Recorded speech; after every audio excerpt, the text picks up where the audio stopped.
हा भावी नवरदेव आहे. आम्हाला बघून तयारी करायला लागलाय.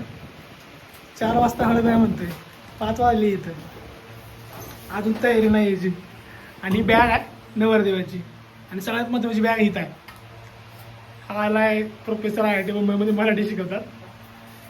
हे खाडे माझा मित्र आहे आणि सध्याचं लग्न आहे म्हणून मी आलो इथं. आणि खाडेची खुशी खूप, एवढी खुशी आहे की डोळ्यातलं पाणी येतं म्हणून चष्मा घातलाय त्यानं.